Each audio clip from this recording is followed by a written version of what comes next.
Vamos a mais um react porque isto dá views? Só se for. Desta vez vou reagir a Coutinho Figueiredo contra Gouveia Melo. Portanto, o Presidente da República, Gouveia Melo, contra o concorrente Coutinho Figueiredo. E sim, eu acredito que Gouveia Melo vai mesmo ser Presidente da República. Vai a uma segunda volta com André Ventura e basicamente vai ser eleito porque vai haver aqui um movimento de oposição democrática a André Ventura. Um movimento de oposição democrática centrado na figura de Gouveia Melo. É um bocado estranho, é um bocado triste, mas de facto provavelmente é o que vai acontecer. Portanto, eu já estou aqui a assumir que Gouveia Melo vai ser Presidente da República. Portanto, cobrem-me se não for, está bem? Cobrem-me. Sem mais delongas, vamos lá reagir. Boa noite. A caminho das presidenciais de 2026, esta noite vamos assistir ao confronto entre os candidatos Gouveia Melo e João Coutinho Figueiredo. O frente a frente vai ser transmitido em direto e em simultâneo na RTP1, RTP Notícias e RTP Internacional. O sorteio determinou que a primeira intervenção é de Coutinho Figueiredo, a última cabe a Gouveia e Melo. Muito boa noite, meus senhores. Eu começava por fazer uma referência às entrevistas que ambos deram aqui na grande entrevista e ambos pronunciaram nessa altura sobre a independência que o Presidente deve ter em relação aos partidos políticos ou a outras organizações. Coutinho Figueiredo, o senhor disse, se querem argumentar com independência... Uma nota importante, eu neste momento estou a ver cevada, isto não é Coca-Cola, isto não é cerveja preta, isto é, ou aquela cerveja, não é, com mais cereais e tal, não, isto é cevada, sem cafeína, porque já são 6 da tarde e eu nestes aspectos pareço um velho, eu já não posso beber café a partir das 4 da tarde, não é não posso, é não gosto de o fazer porque gosto de me deitar cedo e tal, portanto, cevadinha é importante, a hidratação é importante. Quentinha neste frio, pá. Que não encontram ninguém mais independente do que eu. Como é que o candidato Coutinho Figueiredo pode fazer esta afirmação quando foi líder partidário e é atualmente eurodeputado da Iniciativa Liberal? Muito boa noite, Vítor Gonçalves. Muito boa noite, Henrique Gouveia Melo. Muito boa noite aos espectadores que em Portugal... Eu tenho alguma dificuldade em dizer que alguém que é eurodeputado neste momento por um partido específico, a Iniciativa Liberal, é mais independente do que outros candidatos, não é? Por essa lógica, até poderíamos dizer que, se calhar, Henrique Gouveia Melo é mais independente do que Coutinho Figueiredo. Dito isto, eu não acho que nenhum seja necessariamente independente, mas no sentido de ser um candidato suprapartidário, podemos dizer que o Gouveia Melo está a tentar alcançar essa persona, um candidato que se situa acima dos partidos. E nesse sentido, reparemos que o Coutinho Figueiredo tem filiação partidária à Iniciativa Liberal, é eurodeputado pela Iniciativa Liberal. Eu acho que o nível de independência dele está equivalente a Catarina Martins. Só que depois há aqui outra questão, é que Coutinho Figueiredo foi, por exemplo... trabalhou na direção da TVI, ele foi uma das pessoas responsáveis por trazer o Secret Story, a Casa dos Segredos, para Portugal. Esta coisa da independência, para mim, é um não assunto, sinceramente, porque em última instância, todos nós vamos, no fundo, defender, mesmo que inconscientemente, os interesses do nosso agrupamento social, os interesses da nossa classe. Mas pronto. No estrangeiro, através da RTP Internacional, nos estão a ver e que acreditam que Portugal pode ser mais e melhor. É muito simples. Porque ao longo de toda a minha vida profissional e toda a minha vida política, aquilo que não podem encontrar é o único caso em que eu tenha sido influenciado por pressões, seja de quem for, inclusive das instâncias para quem estava a trabalhar. E, portanto, a independência não se proclama, observa-se, pratica-se, e no meu caso é evidente que a capacidade de resistir a interesses e influência é patente. Se hoje me disserem, eu já ouvi o Henrique Gouveia Melo, por exemplo, dizer que os candidatos de partidos são cavalos de Troia. Eu gostava que me dissesse, nos meus olhos, olhando para mim, se acha que eu sou um cavalo de Troia do partido a que já presidi. Porque é esse tipo de... Não, eu não acho que sejas propriamente cavalo, até porque opá, és um gajo relativamente fininho, Coutinho. Estou a brincar. Eu acho que ele aqui, pá, é assim... Eu faço aqui a minha declaração de interesses. Obviamente que eu não vou votar em Coutinho. Eu vou votar em António Filipe, é verdade. Eu não sou militante do PCP, mas o candidato no qual mais me revejo é precisamente António Filipe. Dito isto, O que Coutinho Figueiredo está a dizer aqui, para mim faz sentido, que é esta tentativa de Gouveia Melo de alguma forma, deslegitimar candidaturas partidárias. No fundo, passando esta ideia que contribui até para o próprio pensamento do Chega, para a própria retórica do Chega, de que, e tal, os partidos, os candidatos de partidos são inferiores, precisamos de um candidato que não venha do partidarismo português. Isso fragiliza o partidarismo. Quer dizer, para quem defende a democracia liberal, e esse é um dos papéis do Presidente da República em Portugal, é claro que eu, por exemplo, pretendo a superação da democracia liberal e do capitalismo, mas isso é outra história, não é? O Gouveia Melo supostamente visa defender a democracia liberal. Um dos elementos da democracia liberal são os partidos. Portanto, este discurso, que muitas vezes para mim é anti-partidos, da parte do Gouveia Melo, é um bom apontamento que o Coutinho faz. Acho que o Coutinho aqui faz um bom apontamento, tenho de dizer isso. De label de suspeição sobre a independência de alguém, só por ter sido presidente de um partido, não é algo que fique muito bem, sem ter qualquer espécie de informação. Eu saberei resistir a todas e quaisquer pressões que me façam desviar, ou que me queiram fazer desviar, do interesse supremo dos portugueses e de Portugal. Gouveia Melo, o senhor acha que um candidato apoiado por um partido nunca será verdadeiramente independente em Belém? E já agora, na sua opinião, Coutinho Figueiredo será ou poderá ser o cavalo de Troia dos liberais no Palácio de Belém, caso venha a ser eleito Presidente da República? Assim, antes de responder à sua pergunta, gostaria de dizer que a minha candidatura, na minha opinião, é aquela que melhor poderá responder aos portugueses em termos de segurança, estabilidade e desenvolvimento. Eu até diria mais uma coisa. O que eu diria até é que nestas eleições o verdadeiro cavalo de Troia é André Ventura.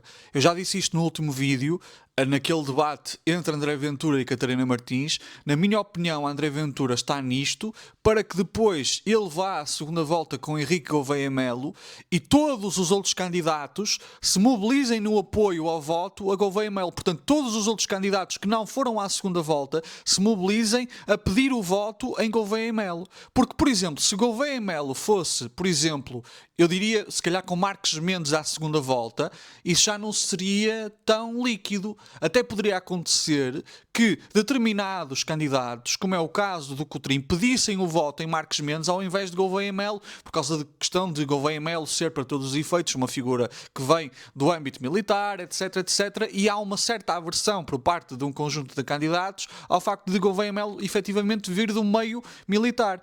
Então, com André Ventura, que eu não acredito que queira ser presidente, que ele só quer ser primeiro-ministro, acredito realmente que André Ventura seja aqui um cavalo de Troia para Gouveia Melo mais facilmente ser eleito na segunda volta, porque acredito que André Ventura e Gouveia Melo vão os dois à segunda volta, e depois aquele jantar ou almoço, já não me lembro, que foi organizado por um diretor num canal, acho que foi da SIC ou foi da TV, já não sei, também não é o mais relevante, foi no sentido precisamente de organizar isso. E depois Gouveia Melo, por sua vez, se for preciso, viabiliza um governo minoritário do Chega. Acredito mesmo que haja aqui um acordo de regime. Posso estar errado, esta não é apenas a minha opinião, é também a opinião de Miguel Carvalho, embora eu a tenha dado antes de saber qual era a opinião do Miguel Carvalho, mas de qualquer dos modos eu acho que o verdadeiro cavalo de Troia aqui, se há um cavalo de Troia, é André Ventura. Desenvolvimento. Indiretamente vou responder à sua pergunta. Porquê?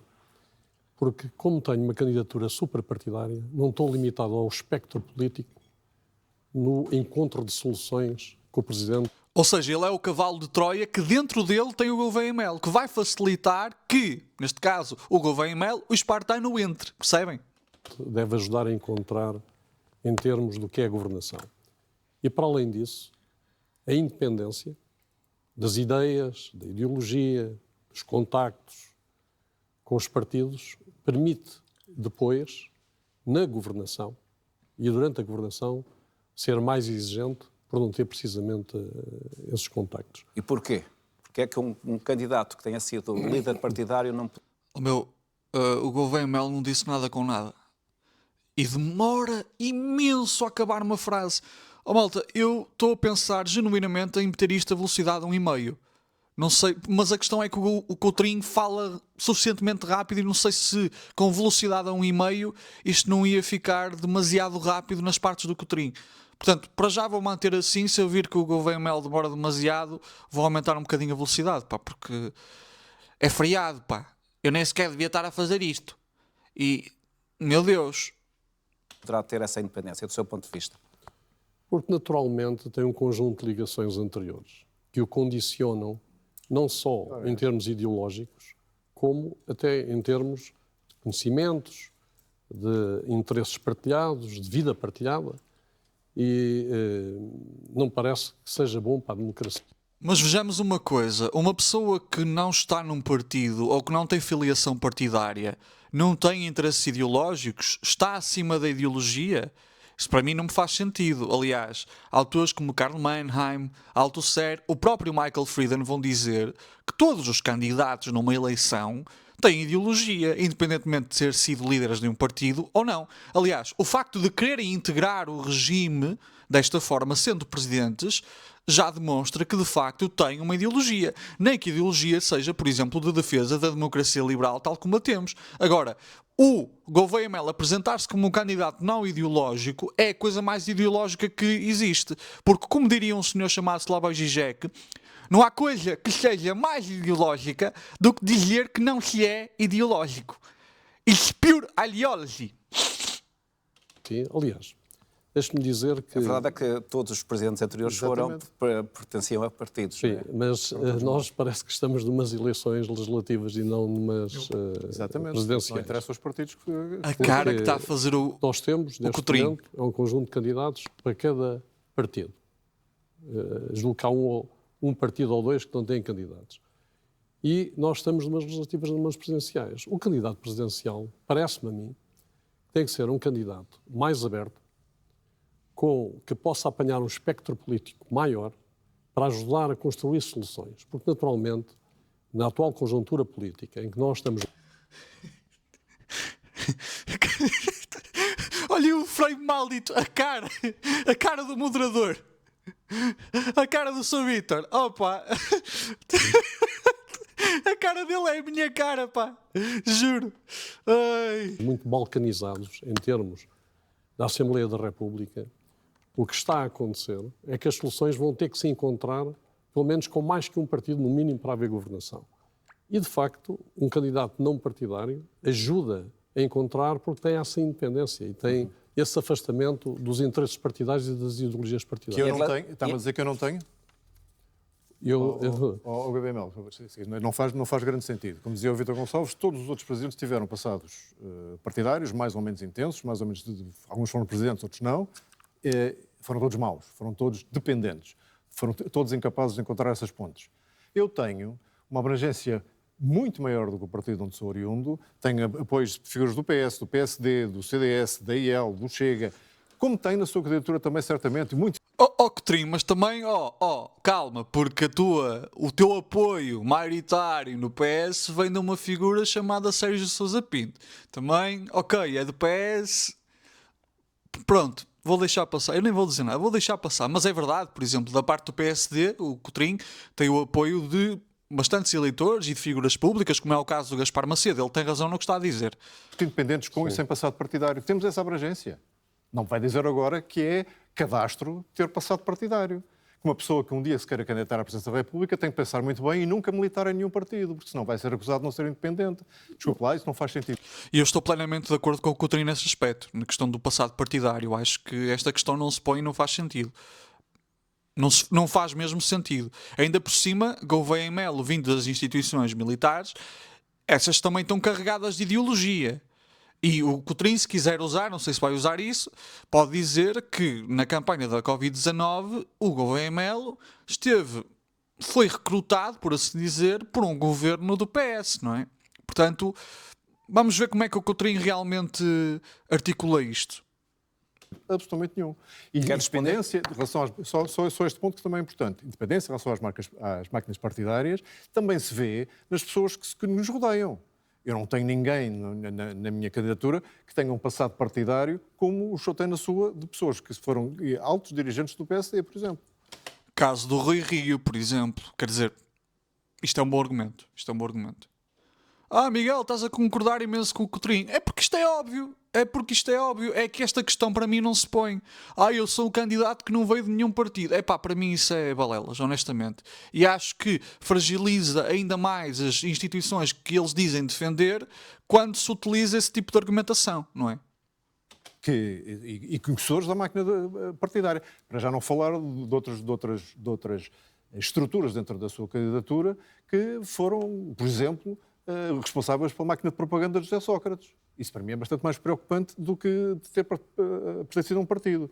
Portanto, tem que me dizer na minha cara se acha que eu sou ou não sou independente do partido onde sou oriundo, onde, aliás, só entrei na política há 6 anos e tenho 34 anos de vida. Gostava só de fazer aqui uma pequena observação, que foi o José Sócrates a dizer que iria votar no António Filipe, mas neste momento iria recorrer ao voto útil e declarava o voto no Gouveia Melo. Pá, e o Gouveia Melo foi perguntado por isso num debate, acho que foi com o Jorge, não é? Do Livre. Epá, e ele ficou... Só lhe faltava dizer, eu não admito isso. Ele ficou vermelho, ficou ali mesmo. Epá, não gosto desse tipo de perguntas, não gosto disso. Achei imensa piada, achei um piadão. Até porque o jornalista, acho que o José Alberto Carvalho, exatamente, até estava a tentar pegar naquilo com pinças, a dizer, atenção. E ele disse que se calhar você nem ia gostar deste apoio e tal. Mas o que é que acha? E ele mesmo assim ficou ofendidíssimo. Pá, era só este recorte que eu gostava de fazer. Profissional antes disso. Quer responder a Gouveia Melo? Eu, dizendo na sua cara, acho que o Sr. João Coutinho Figueiredo não vai conseguir ser independente, porque basicamente, deixe-me responder. Agora tem a oportunidade de responder. Porque basicamente... Ai, meu Deus do céu, ele demora tanto a falar, pá. Quer levar, de alguma forma, conceitos ideológicos para a Presidência da República, dos quais é um grande promotor desses conceitos. A Presidência da República também não é um Conselho de Administração. Eu não acredito que eu estou a defender o Coutrinho, pá. Ai, meu Deus do céu, é que isto não é nada, pá. Isto não é nada, pá. Eu não acredito, pá. Eu juro. Ele não está a dizer pão. E demora, meu Deus do céu. Nossa Senhora. Vamos ter um presidente mais morto que o Cavaco, já estou a ver. Meu Deus do céu, pá. A República é um serviço à nação que exige o máximo rigor, o máximo responsabilidade e o máximo distanciamento também. Claro que os presidentes anteriores, quando me referi aos presidentes anteriores, fizeram esse papel, mas eles eram muito superiores ao seu espaço partidário. Quando o Dr. Mário Soares concorreu, já era muito superior ao espaço de origem, o Dr. Cavaco Silva também, o professor Cavaco Silva, e os outros. Nós, neste momento, não temos pessoas dessa... Eu sou superior ao meu espaço partidário. Gouveia Melo, João Coutinho Figueiredo fez referência... Eu diria que o António Filipe consegue superar o espaço partidário do PCP. Aliás, pelas próprias funções que já teve, como vice-presidente da Assembleia da República, é uma figura que nunca foi uma liderança no sentido de ser o secretário-geral do PCP. Eu, sinceramente, acho que é uma figura que consegue transcender o partido, mais, por exemplo, do que a Catarina Martins, que ainda está muito conotada com a liderança do Bloco de Esquerda. Em relação ao Coutrinho, quer dizer, é relativamente recente a sua liderança, parecendo que não, porque nós sabemos que no percorrer da história, que já não me lembro há quanto tempo é que ele foi líder da Iniciativa Liberal, mas foi há menos de 5 anos. Quer dizer, 5 anos em política e em história não é muito tempo. Depois do Coutrinho tivemos o Rui Rocha, agora temos a Mariana Leitão, se não estou em erro, portanto foi Carlos Guimarães Pinto, Coutrinho, Rui Rocha e Mariana Leitão.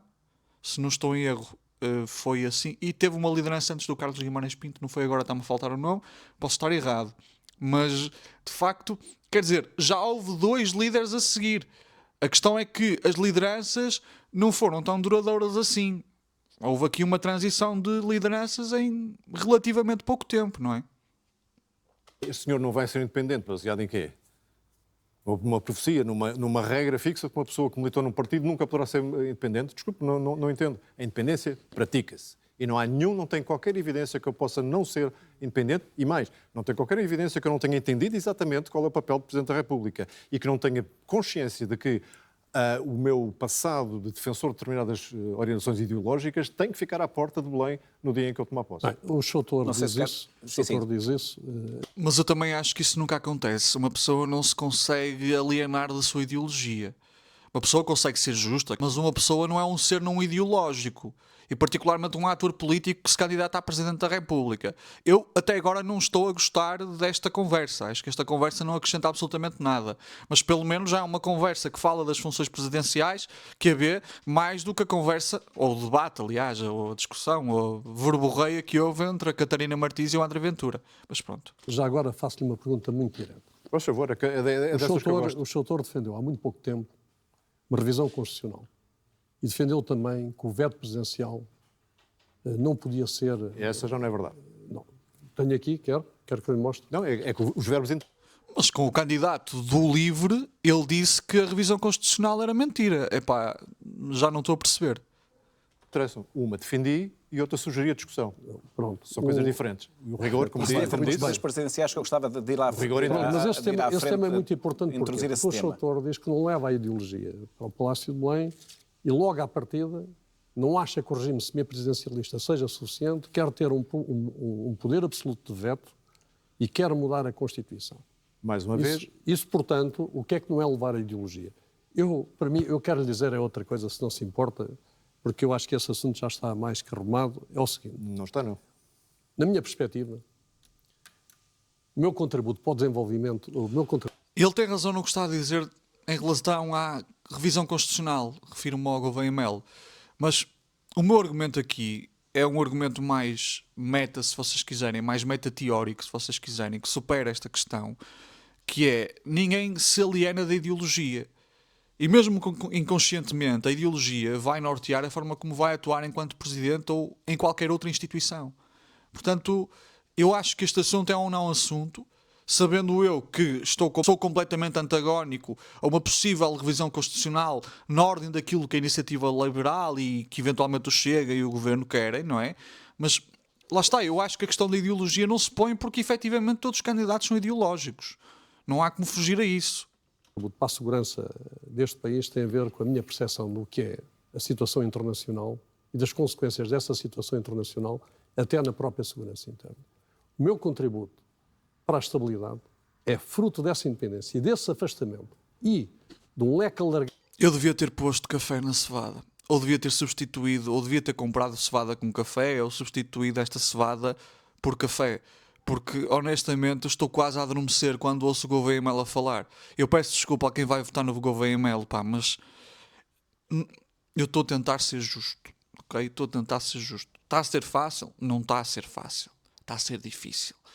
Eu estou quase a adormecer a ouvi-lo falar, pá. De ideias que não se cingem a um partido de onde eu tive origem, eu tenho a capacidade para ajudar a manter essa estabilidade e garantir essa estabilidade. E depois, o desenvolvimento, que é o desenvolvimento com coesão, o facto de a minha capacidade de vir de fora do sistema, que de alguma forma está um bocado descredibilizado, ajuda a motivar os portugueses para uma mudança e para uma alteração. Isso é o que realmente me anima. E é...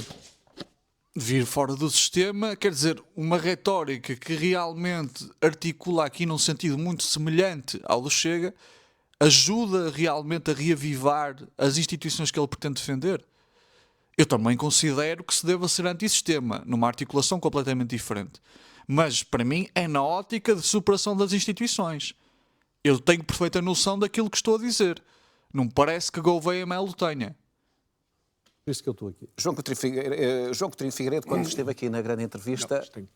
já lhe vou dar a palavra, mas só um instante. Fez referência aos apoios de Gouveia Melo, sublinhando que Gouveia Melo tem apoios de pessoas próximas que fazem parte de organizações discretas, sugerindo a maçonaria.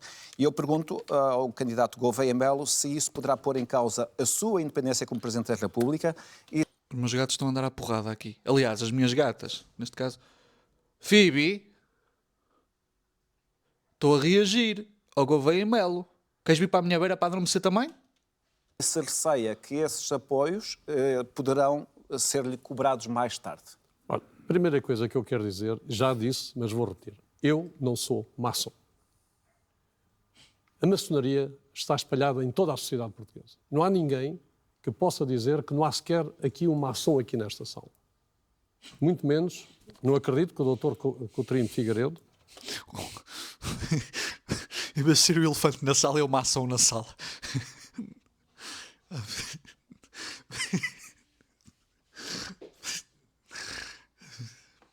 Se realmente fizer uma reflexão séria, possa dizer claramente que não tenho maçom, nem na IEL, nem nos seus apoios. Só posso dizer que eu não sou. Também. Pronto, eu também não sou. Portanto, já sou. Os maçons foram elementos importantes para a Revolução Liberal em Portugal. Isso é verdade. E é possível que exista maçons, eu não sei, na iniciativa liberal. Até, eu diria que até é coerente. Agora, a malta pensa em maçonaria, muitas vezes, não estou a falar de Gouveia e Melo, mas de pessoas, de modo geral, que leem muitas teorias da conspiração na internet, como se fosse aquela coisa dos reptilianos e os Illuminati. Não. Os maçons são um grupo de interesse abertamente conhecido, as lojas maçónicas são abertamente conhecidas e tiveram uma participação importante na Revolução Liberal em Portugal, mas não apenas na Revolução Liberal em Portugal, em outras revoluções liberais.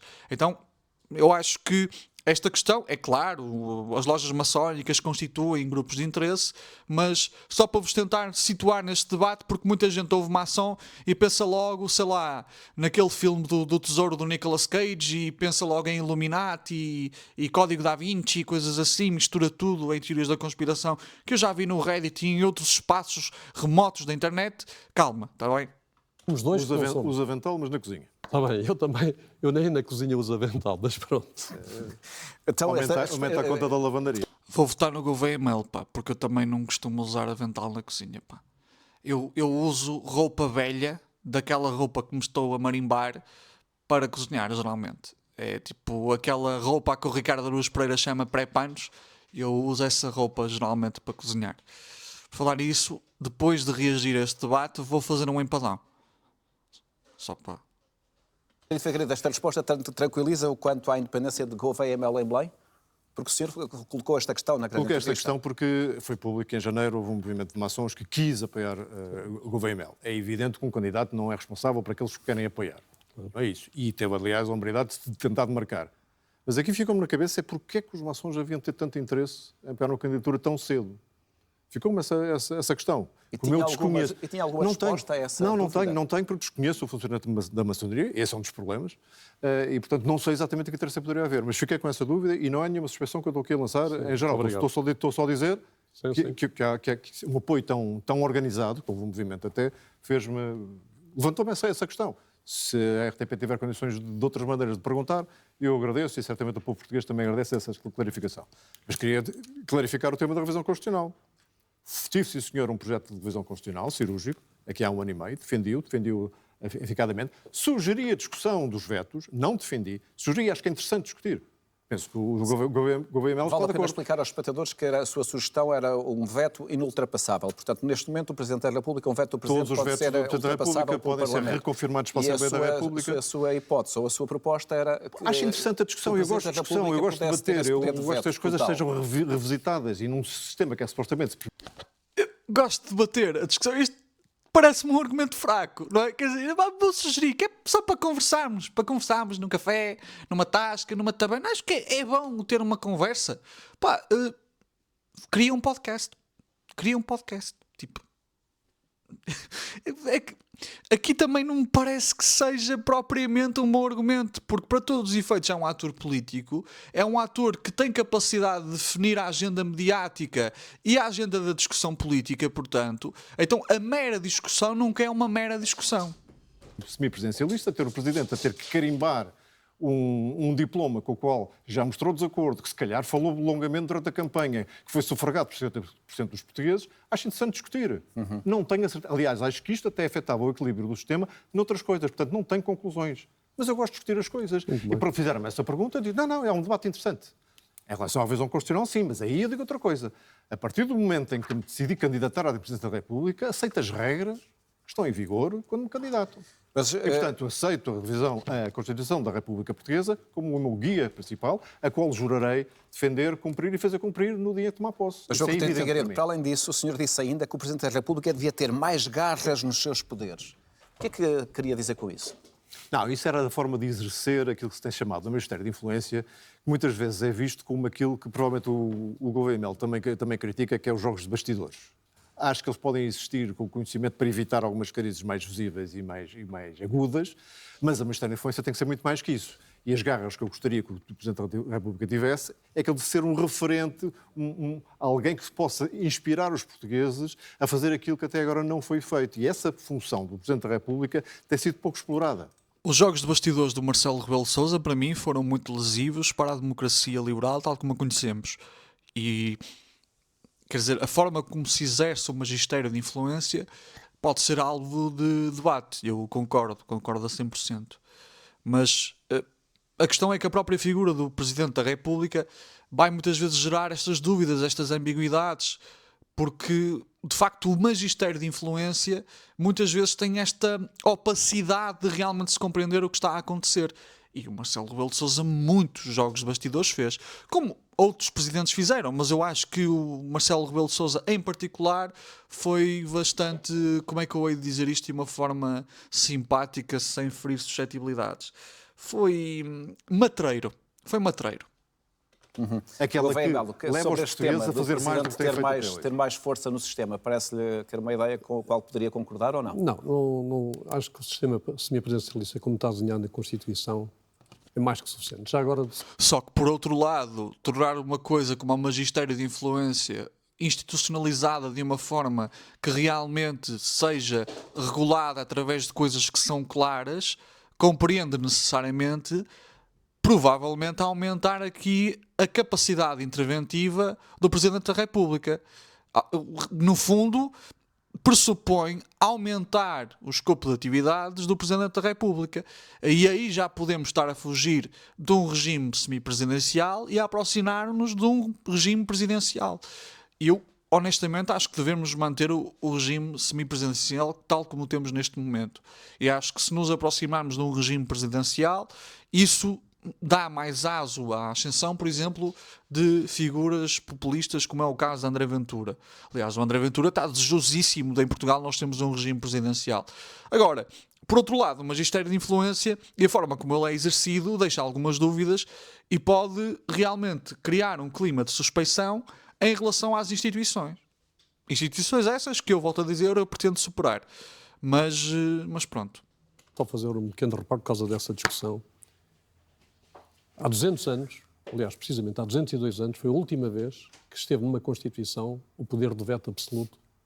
Na altura era no monarca. Portanto, 200 anos de constitucionalismo português já eliminaram isso. Portanto, isso seria um retrocesso. Era só esta coisa que eu queria dizer. Sim, mas não vamos comparar. Gostava de introduzir uma notícia desta noite que foi... Sim, nas monarquias constitucionais até estava implementado ou reconhecido pela própria Constituição a ideia do poder moderador do monarca. Hoje em dia eu diria que esse poder moderador, embora não seja reconhecido diretamente, ainda existe. Esse poder moderador eu diria que ainda é o principal papel do Presidente da República. Mas não é uma coisa que esteja institucionalizada, não é uma coisa que hoje em dia esteja escrita na Constituição. Compreendem? Foi divulgada pelo Diário de Notícias, que indica que no âmbito da Operação Influencer, mais 2 dezenas de escutas ao Primeiro-Ministro António Costa foram omitidas ao Supremo e só mais tarde entregues para validação. Mas eu não acho que seja boa ideia realmente o Presidente ter uma capacidade de veto como aquela que, por exemplo, o Coutinho Figueiredo estava a aludir. Acho que não. Eu acho que se deve manter como está, porque isso para mim compromete a capacidade legislativa da Assembleia da República. Tão simples quanto isso. E sabendo que o Presidente da República é sempre ideológico e não se consegue alienar da sua ideologia, isso, por exemplo, pode levar a um choque maior entre o Presidente da República e a Assembleia da República. E o próprio Governo, obviamente, principalmente um Governo, por exemplo, de maioria absoluta. Isso, para mim, na minha opinião, é um fator não de estabilidade política, mas muito pelo contrário, de criação de instabilidade política. Não. E foram omitidas tanto ao Supremo Tribunal como ao Tribunal Central de Investigação Criminal. Não temos ainda muito mais informação sobre este caso, mas, à partida, que comentário é que lhe merece, Gouveia Melo? Olha, eu não tenho muitos dados, como sabe, foi agora mesmo. Soubemos. O que lhe quero dizer é que se isso é verdade, é muito grave. Muito grave porque todos os atores, políticos e não políticos, devem respeitar a lei. E respeitar a lei escrupulosamente. Acha que a Justiça aqui poderá não ter respeitado a lei? Parece-me, de acordo com o relato, quer dizer, e é esse erro que eu posso estar a fazer, porque estou imbuído da informação que me estão a dar. Se isso é verdade, e se escutaram durante anos o Primeiro-Ministro tem segredos de Estado e transmite segredos de Estado e fala sobre coisas que não podem ser escutadas, a não ser que haja verdadeiramente autorização do Supremo Tribunal de Justiça. E, portanto, acho que estamos perante um Mas problema acha grave. que a Justiça tem que dar uma explicação sobre isto? Claro que tem que dar. Claro que tem que dar. Porque senão, que justiça é esta? Então a Justiça não cumpre a Justiça? Eu estou plenamente de acordo. Isto de agora o Ministério Público fazer escutas a torto e a direito, para mim, é uma forma de ativismo político por parte do Ministério Público. Sinceramente. E já não quero falar muito sobre os timings do Ministério Público a divulgar coisas e assim. Acho que muita coisa se pode dizer, se bem que é mais num campo especulativo do que outra coisa. Agora, esta coisa de fazer escutas, que ainda por cima não são escutas por causa de uma forte suspeição em relação à figura visada, para mim isto não é nada. Acho que é uma completa devassa da própria vida da pessoa que cumpre agora uma função. Agora, por uma mera suspeição, que eu nem sequer consigo confirmar, que nem sequer consigo materializar nem concretizar, vou fazer este tipo de escutas, para mim não faz sentido. Para mim não faz sentido absolutamente nenhum. Coutinho Figueiredo. Estou 100% de acordo com a análise que isto é muito grave. E é muito grave desde logo porque há um incumprimento da lei. Isso já seria grave da parte do Departamento Central de Investigação e Ação Penal. Portanto, não é um departamento qualquer. Com desrespeito pelos poderes do Supremo Tribunal de Justiça e do Tribunal Central de Investigação Criminal. E sim, põe em causa, mais uma vez, aquilo que o Ministério Público faz, como faz e quando o faz. Porque eu recordo que nos últimos 15 dias tivemos, ainda a semana passada, buscas. Semana passada não, desculpem. Esta semana, está a falar da TAP. Buscas na TAP, na semana em que termina o prazo para a apresentação das manifestações de interesse de eventuais interessados na compra Senhor, da TAP. acha que isso não foi apenas coincidência? Aqui há 15 dias houve buscas no dia em que estava a ser assinado o contrato de venda do novo banco aos franceses da BPCE. Quer dizer, eu posso acreditar numa coincidência, posso acreditar em duas. E, pô, neste momento, e a pergunta do Vítor Gonçalves faz todo o sentido, não tem o Ministério Público que dar uma explicação? Tem, e rapidamente.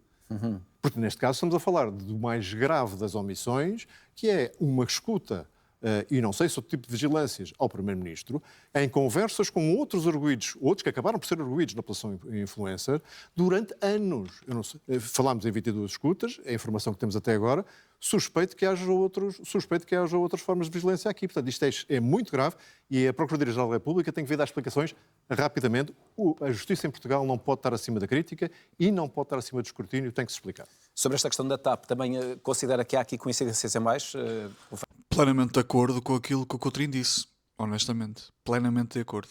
E no fundo entra aqui em consonância com o que eu disse antes, portanto. PML. Quando a Justiça aparece em determinados momentos, quer queira, quer não, permite essa leitura. E nós não devemos ter uma justiça de pelourinho ou uma justiça que se imiscua na política. O que eu peço aos responsáveis pela justiça é que façam uma reflexão sobre isto, porque é importante. Eu não entendo que a justiça deva estar subordinada às agendas políticas, às agendas das campanhas eleitorais.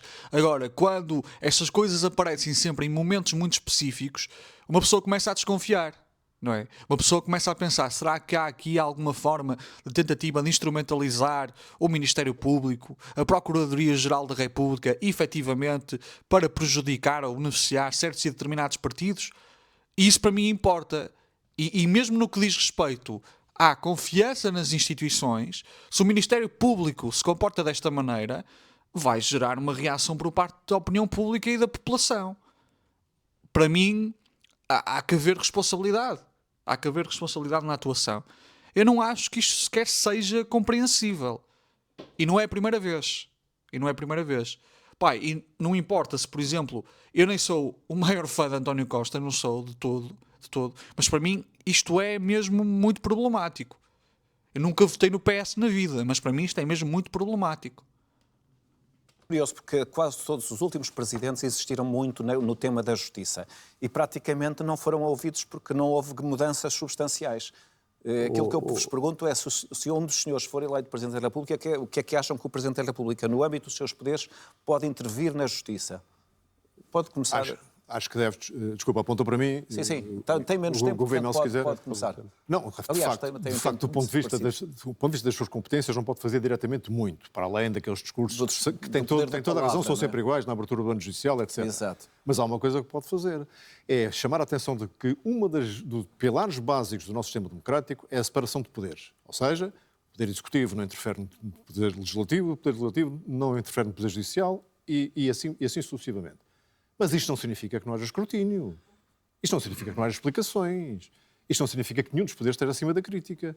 E, neste momento, o sistema de justiça em Portugal está pouco escrutinado. Portanto, o que o Presidente da República pode e deve fazer é chamar a atenção de qualquer governo de turno e dos responsáveis pela justiça nesse governo para que é necessário, e o próprio Parlamento pode ser objeto de uma mensagem ao Parlamento, para que revisite o funcionamento do sistema de justiça, e, nomeadamente, o funcionamento dos Conselhos Superiores de Magistratura e dos Conselhos Superiores do Ministério Público, que são aqueles que têm... Gerem o sistema, não é? Gerem o sistema, têm poderes disciplinares e poderes deontológicos sobre os magistrados. Sobre esta questão. Concordo com o João Coutinho Figueiredo, e há uma coisa que quero até lembrar. Os Conselhos Superiores, neste momento, estão a funcionar com nomeações que já passaram do prazo. Portanto, a Assembleia da República não está a fazer o seu trabalho. Mas, se me permite, eu queria dizer que nós estamos num sistema, num momento político único, que nos permite uma forte esperança. Porquê é que nos permite uma forte esperança? Nós passamos 20 anos, um ciclo, desde a crise de 2008, e estamos a sair desse ciclo, e há neste momento, o povo quando vota é inteligente, contrariamente ao que muita gente pensa, o povo criou duas soluções de governação, uma de centro e uma de centro-direita. E, portanto, há alternativas à governação para fazer, neste momento, mudanças estruturais no país. E essas mudanças têm que acontecer. O que está a dizer é que há espaço no Parlamento para esses acordos. Há espaço no Parlamento e eles têm que ser conseguidos para fazermos... Está a defender acordos entre o PSD e o Chega, é isso que está a dizer? E o que eu estou a defender é um acordo ao centro-direita ou ao centro-esquerda, porque há essas duas possibilidades. A população, o povo, ao votar, permitiu essas duas alternativas. E é usando essas duas alternativas que nós temos que avançar. Este país precisa de avançar. Há reformas estruturais, e aí concordamos certamente, há reformas estruturais que têm que ser feitas, a economia tem que avançar, nós temos que ter uma maior capacidade de meter esse motor. Reformas estruturais têm de ser feitas, a economia tem de avançar. Epá, bué genérico, pá. Eu acho que vou meter o símbolo das Generis aqui vou fazer um photoshopzinho e meter o símbolo das Generis mais ou menos ao lado da gravata, no lado oposto do micro do Gouveia Mel, sinceramente, porque está bem, a economia tem de avançar, reformas estruturais têm de ser feitas, o céu é azul, a Nutella tem chocolate, a manteiga de amendoim tem amendoim, ou é de amendoim, a manteiga de amendoim crocante tem pedaços de amendoim, Portugal tem uma bandeira que é verde e que é vermelha também, Coimbra começa por ser económico, na sua máxima potência. A única coisa que nós discordamos, eventualmente, é a do papel depois do Estado. Eu considero que não sou liberal, nesse sentido, considero que o papel do Estado é muito importante. O senhor é um social-democrata? Eu sou, sim. Eu situo mais nessa zona. Acho que o Estado, em momentos críticos, é muito importante, precisamente porque o mercado tem falhas, nas falhas do mercado, mas não só em momentos como a pandemia, na guerra e noutras situações mais críticas. Mas há esperança, é o que eu queria dizer. Mas há esperança. Mas a propósito da... Eu estou interessado em saber se, primeiro, ponto 1, não é, o Coutinho vai responder a isto, e, ponto 2, como é que vai responder. Porque, no que diz respeito, por exemplo, à questão da guerra, a verdade é que o funcionamento das economias de guerra, no século passado, pôs de lado o laissez-faire. Tivemos imensas nacionalizações, tivemos a mobilização de uma parte considerável do PIB para o Estado e a ser controlado pelo Estado no sentido do esforço de guerra, e isto realmente ajudou também depois à emergência do próprio keynesianismo, da própria dominância do keynesianismo naquilo que foi a política económica e no fundo, as políticas públicas do Estado. E é só ver que, por exemplo, tecnologias que hoje em dia nós utilizamos, por exemplo, no iPhone, mas não apenas no iPhone, mas falemos do caso do iPhone, como a questão do GPS, como a questão do ecrã tátil, etc, etc, foram desenvolvidas, por exemplo, no âmbito do complexo militar industrial americano. Há um bom livro sobre isso, que é O Estado Empreendedor, da Mariana Mazzucato. Realmente quero ver como é que o Coutrinho vai falar sobre isto, como é que o Coutrinho vai realmente abordar esta questão, até porque atualmente Portugal é um dos países que menos investe em investigação científica, em inovação e desenvolvimento, etc, etc. Eu coloquei a questão do tema da justiça e liguei à TAP, mas indo ao tema da TAP, eu já conheço a opinião do João Coutinho Figueiredo, que defende a venda da TAP, a privatização. Outra nota importante é que o Estado é importante para este desenvolvimento em infraestruturas, em indústrias de base, porque muitas vezes são investimentos que não garantem retorno a curto ou a médio prazo, só garantem a longo prazo. E os privados, geralmente, não são muito, como é que eu ia dizer isto, adeptos de investimentos que não garantem um retorno no final do ano fiscal. Ou seja, estamos a falar de investimentos, se calhar, a 30, 40, 50 anos. E esse é um papel importante do Estado. Porque há certos investimentos que não são comercializáveis. Por exemplo, o ecrã tátil não foi imediatamente comercializável, mas depois, mais à frente, vão ser. Só que a verdade é que as empresas, os privados, não podem simplesmente assumir esse risco com base nesta ideia de, perdoem uma expressão, contar com o ovo no cu da galinha. E depois não é só isso, é que, mesmo no âmbito de investigação científica, também se tem de pensar de uma forma multidisciplinar. O que é que eu quero dizer com isto?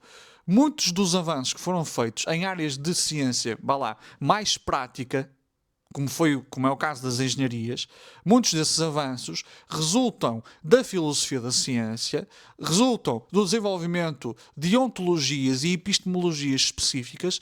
Isso só seria desenvolvido. E essas epistemologias não são vendáveis diretamente, não são comercializáveis diretamente. Ou seja, são desenvolvidos no âmbito do desenvolvimento, não é? Das filosofias, depois tem uma aplicação prática nas ciências sociais e nas ciências naturais, e depois, eventualmente, é que nós chegamos a este facto em que as coisas são comercializáveis. E é por isso que a investigação científica é tão importante.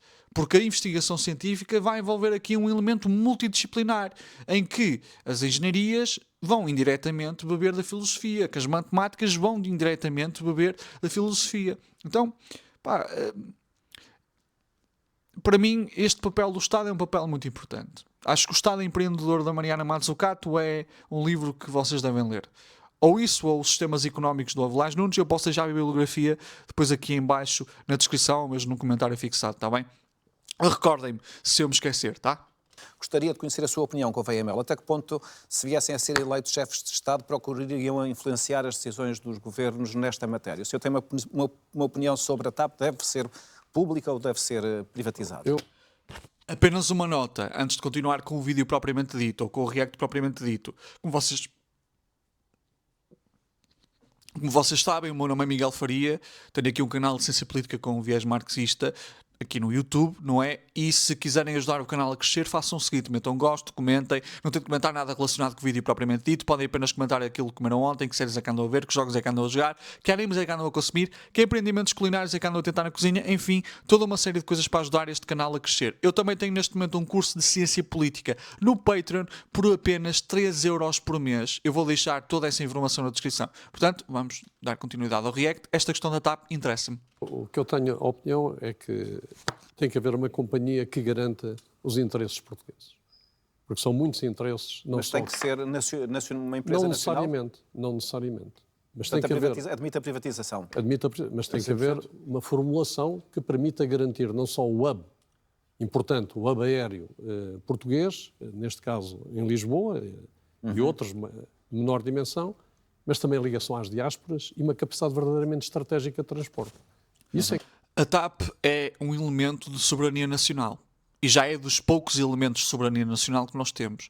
A TAP não garante apenas a deslocação de passageiros, mas também permite aqui, também atende aqui a um conjunto de exportações que nós fazemos. E deixa-me estranhar bastante que nós queiramos neste momento privatizar um elemento da nossa soberania, depois de nós termos conseguido, de certa forma, resolver alguns problemas na TAP, colocar a TAP a dar lucro, agora vamos colocá-la outra vez na mão dos privados. Eu estou para ver que daqui a uns tempos vamos voltar a adquirir a TAP, a nacionalizar a TAP, mas pronto. Pode não acontecer, mas tenho para mim que vai acontecer, até porque as privatizações em Portugal, em muitos aspectos, em muitos casos, e foi o caso da TAP, por exemplo, que já aconteceu uma privatização, são bastante ruinosas. Que é fundamental. Ainda sobre a economia e trabalho... Posso responder a isto? Pode. Não, a sua posição é mais conhecida, mas... Não, mas é que relativamente a isto convém responder. Há dezenas de países mais desenvolvidos que Portugal não têm companhia de bandeira nenhuma e defendem os seus interesses muito bem. E qualquer acionista que compra a TAP e que vai pagar, espero eu, bom dinheiro por ela, se não desvalorizarem consecutivamente com buscas como a desta semana, se aceitar manter o hub em Lisboa, vai... Esta questão do Ministério Público pode ajudar realmente a desvalorizar a TAP. A forma como eles atuam pode realmente ajudar a desvalorizar a TAP. Criar um clima de suspeição em relação à TAP no momento da sua privatização pode realmente ajudar a que ela seja privatizada a um valor menor. E eu não sei até que ponto é que isto não é premeditado, por exemplo, para vender a TAP a preço de saltos, não é? Vai exigir um preço por isso, porque isso limita-lhe as opções estratégicas. Portanto, o Estado ter companhias de aviação não faz qualquer espécie de sentido, exceto naquilo que se possa considerar serviço público, que são rotas não rentáveis, ligação às regiões autónomas, por exemplo, ou a partes da diáspora que sejam... E aí contrata-se com qualquer empresa, seja ela pública, seja privada. Repito, há muitos países que não têm companhias de bandeira e funciona lindamente. Muito bem. Estamos... Mas eu já agora só dar aqui uma réplica muito rápida. De facto, o mercado não resolve todos os problemas. E nós temos de ter cuidado porque há considerações estratégicas que são verdadeiramente importantes. Por exemplo, imagine que há uma companhia que quer comprar a TAP para ir desmembrando o nosso nó e favorecer outro nó europeu mais próximo. Isso pode ser extraordinariamente prejudicial para as nossas opções estratégicas do futuro. Portanto, nem tudo é rentabilidade. Portanto, há opções... E ele tem toda a razão no que está a dizer. Isso pode de facto acontecer. E para mim, honestamente, estamos, para todos os efeitos, a comprometer um elemento estratégico da nossa soberania. Para mim é tão simples quanto isso. E muito provavelmente, vamos ver se vai acontecer, ainda vamos vender isto a preço de saldos, mas pronto. Estratégicas que têm que ser, que têm um preço, como disse, e muito bem, mas esse preço o Estado tem que considerar se deve ou não... Eu tinha um professor que dizia que cada vez que se ouvia falar de estratégia na venda de uma empresa, quer dizer que alguém ia ao bolso de alguém. E pergunto, o Hub de Lisboa, com esta pujança, existe desde quando? Portugal não tinha opções estratégicas antes de ter o Hub? Não há de continuar a ter... Digo-lhe mais, da minha análise que já consegui fazer da TAP nos tempos em que tinha que me preocupar com esse assunto, a existência do Hub de Lisboa é altamente vantajoso para as ligações transatlânticas, nomeadamente com a América do Sul. Nenhuma empresa vai comprar a TAP sem o interesse nisso. Assim, o aeroporto, este e o futuro, garantam condições de operacionalidade. Vamos avançar. Estamos próximos de uma greve geral. Uma coisa que foi dita, no entanto, que não posso deixar. Que os liberais não defendem o papel do Estado em situações de emergência com pandemias e guerras. Ora, é essa. Era o que mais faltava que o Estado, nessas alturas em que as pessoas verdadeiramente precisam, não devolvesse algum do esforço e do dinheiro que as pessoas anualmente contribuem para o Estado. Era o que mais faltava. Esse argumento durante a pandemia foi muito utilizado pelo Dr. António Costa. Os liberais agora querem o apoio do Estado. Então, numa altura com a pandemia, em que houve uma quebra tremenda do funcionamento de boa parte da sociedade, nessa altura não era uma boa altura do Estado apoiar e devolver aquilo que os portugueses tinham dado. Com certeza. E isso os liberais defendem lindamente. Os liberais não defendem a ausência do Estado. É esse o ponto. Não. Todos e mais defendem a... Sim. Os liberais não defendem a ausência do Estado, é verdade. Agora, eu só gostava de dizer aqui uma coisa que é... Já se viu muitas vezes um discurso de... por exemplo, aqui uma economia de guerra podia ter alguns efeitos positivos para a inovação, para o desenvolvimento de indústrias de base, etc, etc. O que nós vimos é que, de facto, a economia de guerra e depois os seus efeitos foi o que permitiu um conjunto de inovações tecnológicas. Eu não estou com isto a dizer que nós devemos ter uma economia de guerra, não. Até porque depois, muitas inovações tecnológicas que foram conseguidas foram precisamente conseguidas no âmbito do desenvolvimento de complexos militares e industriais já após as duas grandes guerras. Ou seja, as duas grandes guerras tiveram aqui um impacto na forma como nós olhávamos para a economia e um impacto aqui para a criação daquilo que a Velage Nunes chama o capitalismo monopolista de Estado. Ou seja, a criação do Estado intervencionista Foi um efeito, não apenas das duas grandes guerras, mas efetivamente teve efeito das duas grandes guerras. E nós vimos que o desenvolvimento de indústrias de base, de infraestruturas, etc., etc., que nós hoje vemos comercializáveis, foi no conjunto desse tipo de decisões que foram feitas. Ora, se nós quisermos, por exemplo, falar de opções estratégicas, os Estados Unidos não seriam o que são hoje se não fosse o forte investimento que fizeram a nível estatal. E particularmente, novamente, eu vou ter de voltar a dizer isto, complexo militar industrial. É inevitável. Sem falar que depois os Estados Unidos usaram o complexo militar industrial para invadir, para apoiar golpes de Estado, etc., etc., numa série de países, particularmente na América Latina, não é? Mas... Presença no Estado, nas alturas, é que é Mas preciso. eu estava agora de avançar para a questão da greve geral. Só uma coisa muito rápida. Isso é uma posição super cómoda, não é? Quando o mercado pode funcionar, é um mercado. Quando não pode funcionar, o Estado tem que estar lá para suportar o mercado. Mas algum mercado funciona em guerra ou em pandemia, Gouveia Mel? Muito bem, vamos avançar para a... Pois, mas a pergunta que se deve fazer é: será que de facto o Estado só deve atuar nestas situações? Será que o Estado só deve atuar numa situação de guerra?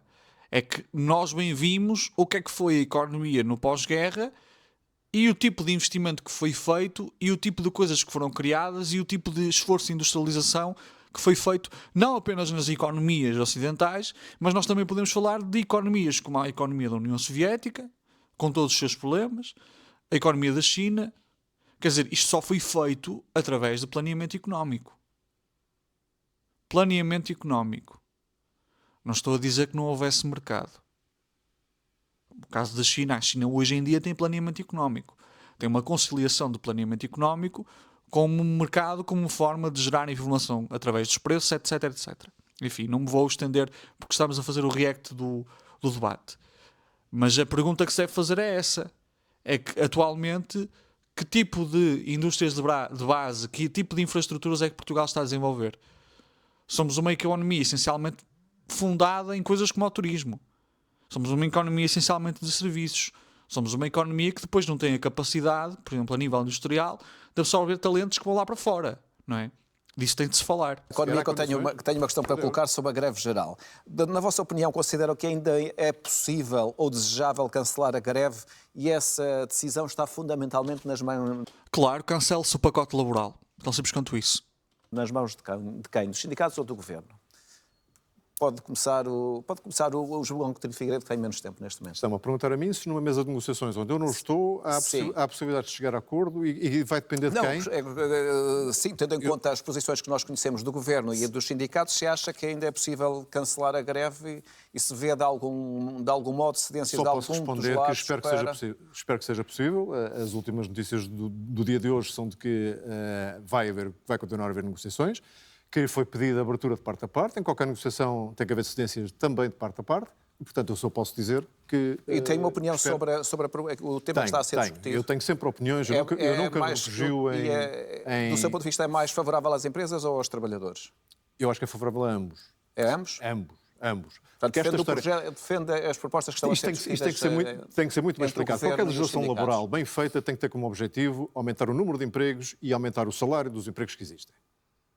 E acha que as propostas que estão em cima da mesa contribuem para isso? Acho, porque de uma forma geral, com exceção... Eu acho muito engraçado que se esteja a discutir isto neste momento em que a economia portuguesa está perto, ou aquilo que se chama o quase pleno emprego. Também acho curioso que quando se fala desta equação de aumentar a produtividade na economia, etc., não se fala do primeiro motor do direito do trabalho, que é precisamente conseguir reduzir o fosso de poder que existe entre os trabalhadores e as empresas. Porque nós sabemos que a relação entre trabalhador e empresa é uma relação desigual. Por acaso, no Perguntar Não Ofende, que é um podcast do Daniel Oliveira, foi um dos maiores especialistas de Direito de Trabalho, que vem da Faculdade de Direito da Universidade de Coimbra, o João Leal Amado, se não estou exatamente, é João Leal Amado, e ele foi precisamente falar sobre essa questão do pacote laboral. E um dos aspectos que parece ser esquecido neste debate é que, de facto, existe uma discrepância entre o poder da empresa e o poder do trabalhador. existe uma discrepância negocial e o papel do direito do trabalho é precisamente reduzir o fosso que existe entre o trabalhador e a empresa em termos de poder negocial. Esse é o objetivo. É claro que as considerações económicas são importantes, não vou dizer o contrário, mas é que Portugal já vem numa rota de flexibilização desde a década de 80 e, no entanto, a solução é sempre flexibilizar mais e mais e mais. É claro que depois houve a agenda de trabalho digno e algumas das propostas visam alterar aquilo que foi o desenvolvimento da agenda de trabalho digno. Agora, eu não diria que, por exemplo, é benéfico para os trabalhadores aumentar o período dos contratos a prazo. Eu não diria que é positivo para os trabalhadores contratar outsourcing depois de um despedimento coletivo. Pá. E tem havido muitos despedimentos coletivos. É que, de facto, o despedimento individual tem de ser por justa causa. De facto, o despedimento individual é uma coisa relativamente mais difícil que o despedimento coletivo. Mas os despedimentos coletivos têm acontecido e o que esta regra pretende fazer é viabilizar despedimentos coletivos, contratar outsourcing, geralmente com trabalhadores mais precarizados. Depois há outra questão, que é, fala-se muito de flexibilidade. Ora, a Alemanha, em certos rankings, é mais flexível em certos aspectos do que Portugal. E um dos fatores importantes para a flexibilidade, para esta capacidade de ajustar as necessidades dos trabalhadores às necessidades das empresas, é precisamente a contratação coletiva, é precisamente a negociação coletiva. A negociação coletiva é um ponto importante em países como a Alemanha. E nós vamos ver que os índices de sindicalização na Alemanha são superiores. Nós vamos ver que nos países nórdicos os índices de sindicalização são vastamente superiores a Portugal, porque ainda existe um poder dos sindicatos. E esse poder dos sindicatos concretiza-se muito através da negociação coletiva. Porque a negociação coletiva permite, de facto, que os sindicatos negociem com as empresas do setor para acordar determinadas condições de trabalho e mesmo salários, e isso inclui salários, que se adequem à realidade daquele setor. Caso contrário, aplica-se a lei geral. E o grande problema da lei geral é que não é tão fácil de se adequar às realidades de um setor. A lei chama-se geral precisamente por isso.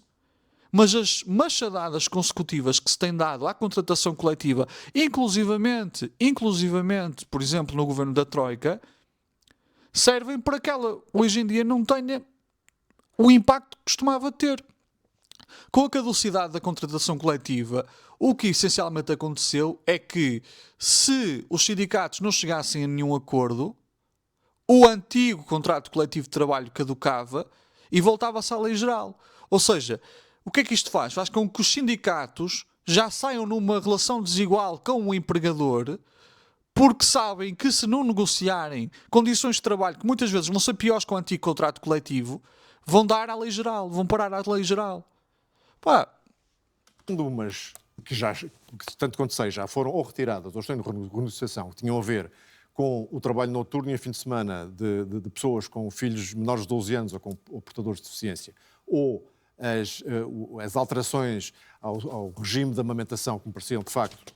A questão do regime de amamentação, para mim, foi apenas uma espécie de cavalo de Troia. Foi uma coisa que foi lançada para se discutir e passar a boiada em outros aspectos. Uma coisa que provavelmente ia cair. Essa é a minha opinião. E não é a minha opinião apenas, mas é a opinião de mais gente. Não só danosas dos interesses das pessoas, mas danosas da política pública de natalidade que também devíamos ter. À exceção dessas, no geral, o que este Código Laboral está a fazer é flexibilizar, e nisto estamos de acordo, também já ouvi falar sobre isto, flexibilizar e preparar o mundo do trabalho para uma realidade que vai ser bastante diferente nos anos vindouros do que é hoje. E quando uma legislação laboral favorece a criação de empresas e favorece o crescimento de empresas que já existem, está a fazer duas coisas. Está a criar empregos e está a favorecer que os salários subam, porque é sabido, é conhecido, que as empresas maiores pagam melhor que as empresas mais pequenas. Se fosse Presidente, deixaria passar esta legislação? Promulgaria esta legislação. E qual é o seu ponto de vista, Gouveia Melo? O meu ponto de vista é que há necessidade de flexibilizar. A economia o mercado muda, laboral? Sim, a economia muda, há uma economia nova, digital, muito dinâmica, no entanto tem que se ter cuidado. Surpreendente. No essencial eles concordam. Naquilo que tem impacto direto na vida das pessoas, eles concordam. Em boa verdade, flexibilizar neste momento e tendo em conta este pacote laboral é um eufemismo para precarizar. para não atacar um núcleo muito especial e muito restrito dos direitos dos trabalhadores. Porquê? Porque a economia são as pessoas. E economia sem coesão é uma má economia. E nós não vamos progredir com uma economia sem coesão. Eu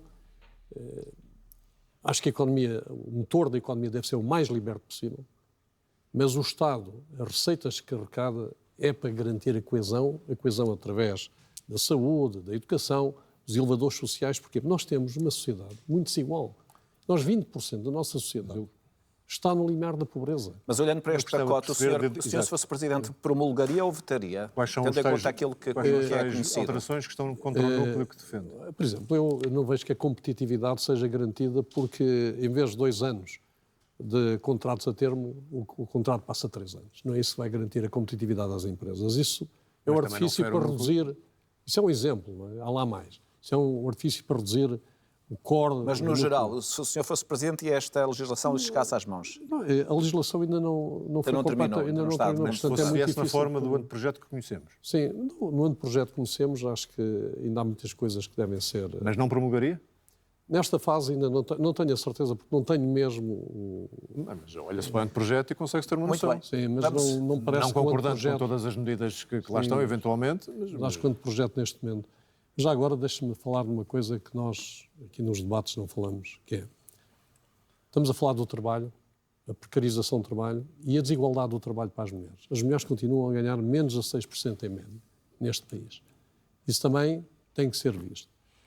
Estamos a falar de, por exemplo, problemas que nós tivemos com os antigos combatentes. Tratámos de forma iníqua um conjunto muito elevado de pessoas. De violência doméstica. Há um conjunto de problemas que não aparecem nestes debates. Desculpem-me eu A violência doméstica é um tema que tem sido bastante tratado. Mas, por exemplo, só no último ano houve 30 mil denúncias sobre violência doméstica. Só este ano, mais de 25 mil casos de violência doméstica. E qual é o papel do Presidente da República? Que papel é que o Presidente da República Olha, o pode papel ter que eu nesse estou a tema? fazer aqui é começar a alertar para estes problemas. Porque estes problemas são importantes. Porque nós não queremos uma sociedade iníqua e uma sociedade que se esquece dos mais fracos e dos mais desprotegidos. Muito bem. Eu fiz um bocadinho mais. Eu vou avançar quando era deputado, avancei com a questão da iniciativas defesa, relativas de combate à nacional. violência doméstica e de apoio às mulheres que delas eram vítimas. Tenho aqui duas perguntas sobre a defesa nacional. Hoje o chefe de Estado-Maior da Defesa francês disse que o país, a França, precisa de estar pronta para, e eu vou citar, aceitar a perda dos nossos filhos para enfrentar a Rússia. Se a NATO vier a exigir o envio de militares portugueses para o... Que vão os dele. Temos de aceitar a perda dos nossos filhos. Curiosamente, nunca é os filhos dele. É sempre os nossos filhos em abstrato, que geralmente é os filhos da classe trabalhadora. Para mim, esta ideia que se tem montado de que a Rússia vai invadir a Europa é uma estupidez. Uma perfeita estupidez. Perfeita estupidez. Mas está a ser precisamente mobilizada no sentido, para mim, de construir uma economia de guerra na Europa. Ou pelo menos, de alguma forma, isto servir para ressuscitar a indústria alemã através da construção de um complexo militar industrial que tem perdido imenso para, por exemplo, a indústria chinesa. Aliás, existe um livro muito bom que fala desta perda da economia alemã, que é o Caput. Ainda não o li todo, mas tenho ali na minha biblioteca. Sinceramente, eu acho que isto é um pretexto. Para mim é um pretexto. Eu acho que essa possibilidade de Vladimir Putin agora querer invadir a Europa, como já se disse, de forma completamente irresponsável, é uma coisa completamente remota. E eu digo isto sem qualquer interesse, porque a verdade é que Vladimir Putin é um ultranacionalista, um ultraconservador, com um regime paralelo a um corporativismo. É um regime profundamente corrupto, dependente de oligarcas, etc, etc. É um filho do Boris Yeltsin e do fim da União Soviética, para mim. E o fim da União Soviética para a Rússia foi isto, foi a constituição destes oligarcas. Eu não tenho nenhuma simpatia, muito pelo contrário, tenho de manifesto toda a antipatia possível em relação a Vladimir Putin. Agora, eu não acho mesmo que ele tenha interesse em invadir a Europa, e muito por outro lado, acho que nem sequer tem capacidade, que também é outro fator. Há um artigo muito bom sobre isso, que fala de capacidades militares que é o Back to Bipolarity, da Jennifer Lind, acho que é do Jornal de Segurança Internacional, que é uma revista que é Eu posso também deixar aqui em baixo o link para vocês darem uma vista de olhos. E ela fala dessa questão dos gastos militares da Rússia, sabendo sempre que os Estados nunca divulgam todos os seus gastos militares, toda a sua tecnologia, etc, etc. Os Estados Unidos não o fazem, a China não o faz, a Rússia não o faz. É natural, até por uma questão geopolítica, está bem? Terreno, numa eventual operação de manutenção de paz na Ucrânia, que posição é que o senhor, em que se for presidente, tomaria? Já o respondi publicamente, devemos respeitar os compromissos que temos com a NATO e, se for necessário, enviar tropas para cenários de guerra. Essa é a decisão que teremos de tomar para respeitar também, quando um dia precisarmos de apoio, que façam o mesmo em relação a nós. Aceitando a perda dos nossos filhos. Devo dizer, no entanto, que olhando para as forças portuguesas que já estão em teatros de guerra, querem em missões da ONU, querem em missões da NATO, não me parece que isso venha a ser solicitado a Portugal. Mais parece será solicitado equipamento do que a presença de tropas, e se o fizerem a nível de tropas, provavelmente mais para formação ou de policiamento do que propriamente forças militares. De qualquer maneira, isso faz parte dos nossos compromissos com a NATO. Se fazemos parte de uma organização, devemos respeitar esses compromissos. A NATO é uma aliança com acordos que nós assinamos e vamos ter que respeitar em caso de necessidade, porque também nos garante a nossa defesa própria. No entanto, o papel que nós podemos desenvolver na NATO, e é um papel verdadeiramente diferenciador e importante, é precisamente a nossa posição. Não temos que ir para leste, porque há lá outros países que fazem esse trabalho. Onde é que nós podemos fazer? É no Atlântico. E o Atlântico não é assim tão inócuo e sem perigos. E Pacífico. Sabemos que há navios russos que passam por aqui, não é? E julgo que é essa a vocação que nós devemos ter. Uma vocação aeronaval do nosso espaço de influência, porque esse espaço de influência... E eu ainda quero ver qual é que vai ser o papel do Gouveia Melo nesta onda de militarização da Europa. Que é algo que efetivamente me preocupa. É importantíssimo também para a NATO. Mas em relação a isto, há um tema de futuro, que é sempre aquilo que eu gostava de que estes debates se focassem mais, que, até aproveito, aliás, o Gouveia Melo... A indústria da defesa, por exemplo? A exceção de Portugal naquilo que vão ser os esforços de investimento em defesa. Mas mais importante que isso, a NATO tem um conjunto de países europeus que não fazem parte da União Europeia. A União Europeia tem um conjunto de membros que não fazem parte da NATO. No entanto, ninguém concebe a defesa da Europa sem o Reino Unido e a Noruega, por exemplo. Qual é a estrutura política que vai tomar decisões para que uma estrutura como o Pilar Europeu da NATO depois consiga operacionalizar? Qual é? Não existe. Era bom pensar nisto. E mais, não era boa altura, já que nos comprometemos a aumentar o investimento em defesa, os europeus aumentaram o investimento em defesa, para mudar estatutariamente a obrigação de que o comandante supremo das forças europeias da NATO na Europa deixe de ser um americano e passe a ser um europeu? Não era uma boa altura? Acho que era o mínimo para justificar esta alteração brutal. Sim, mas a NATO é uma instituição dos Estados Unidos e vai continuar a ser. Para todos os efeitos, os Estados Unidos são os criadores desta chamada Ordem Liberal Internacional. A NATO é uma das instituições criadas nesse seio e criada na Guerra Fria e será sempre uma instituição garantidora dos interesses dos Estados Unidos, mesmo que os países que a componham muitas vezes possam não concordar com as ações imediatas dos Estados Unidos. Eu, para mim, não tenho muito a dizer nesse aspecto. Não tenho muito a dizer. Acho que é perfeitamente óbvio qual é que é a minha postura em relação à NATO. Da aposta dos europeus nesta... Não sei se quer acrescentar alguma coisa, Gouveia. João, eu tenho alguma reserva sobre isso só por isto. No dia em que os americanos saírem da Europa, nós vamos ter um problema de segurança. Estou a falar do comando das forças europeias. Mas é que isso tem um significado. Não é?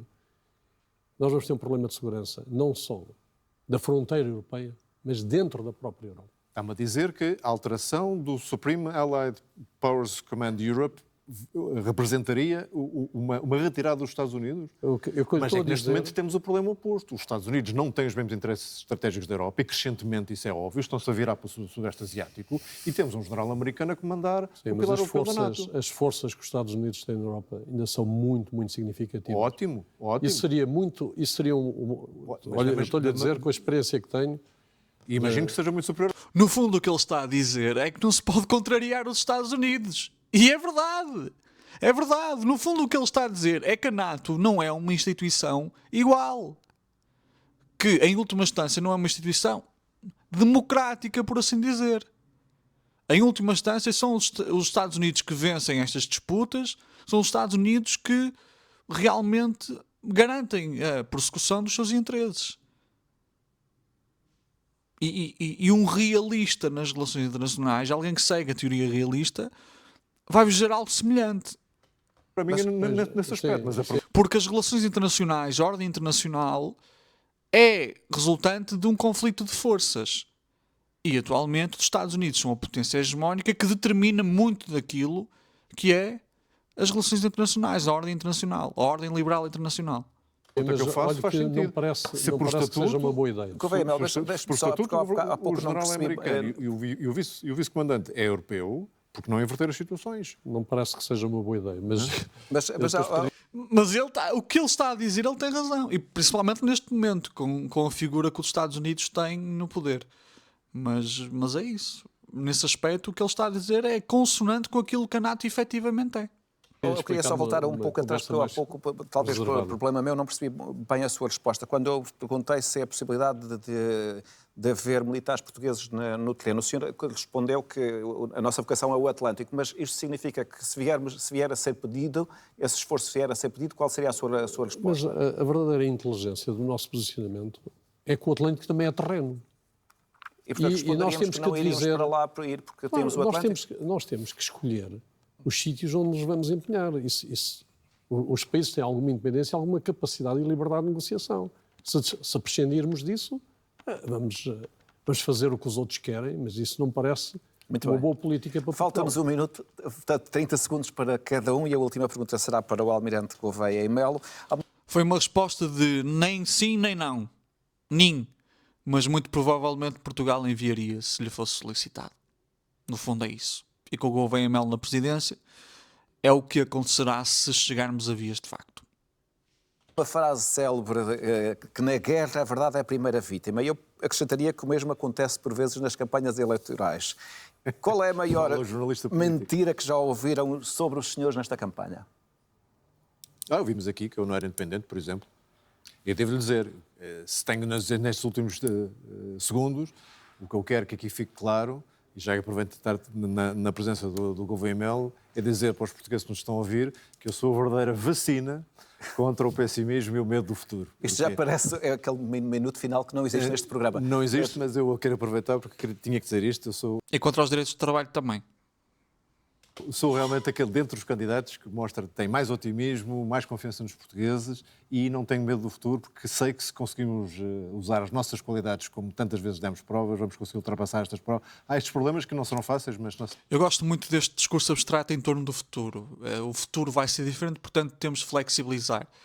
Que é uma relação que para mim não me parece tão lógica. Ou seja, esta relação de causalidade que ele tenta aqui criar não me parece tão líquida como ele tenta fazer parecer. Porque, por outro lado, também podemos dizer, dada a instabilidade do futuro, é preciso realmente criar aqui meios para que o trabalhador esteja protegido. Também se pode fazer o argumento ao contrário, não é? Gouveia Melo, a última intervenção para si. Qual foi a maior mentira que sobre si já ouviu nesta campanha? Que um ex-militar como eu era um perigo para a democracia. Já agora, deixe-me dizer, Mesmo para terminar, que o nosso tempo chegou ao fim. Nunca dito, estou 100% de acordo com isso. para lhe dizer só uma coisa. O senhor tem otimismo, tem energia, também não me falta otimismo nem energia. Eu estou aqui para garantir a segurança, a estabilidade e promover o desenvolvimento do país. Gouveia Melo e João Coutinho Figueiredo, muito obrigado pela vossa participação neste debate. Obrigado. Malta, consegui aguentar um debate completo de Gouveia Melo. Vamos ver se eu vou reagir a mais debates de Gouveia Melo ou não. Honestamente, preferia não fazer, mas dada a sua relevância, é possível que isso me garanta ou não views. Também vai depender do feedback que eu obtiver da vossa parte em relação a este vídeo, está bem? Portanto, espero que tenham apreciado. Novamente peço-vos que deixem gosto, comentem para ajudar realmente a esta interação e faço novamente referência ao meu Patreon para se vocês quiserem aprender sobre ciência e política. Neste momento já há 7 ou 8 vídeos disponíveis.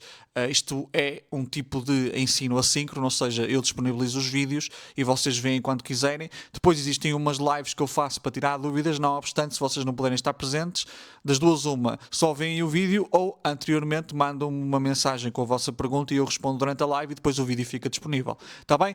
Obrigadíssimo por terem visto e até ao próximo vídeo. Associações, sindicatos e partidos, as classes dominantes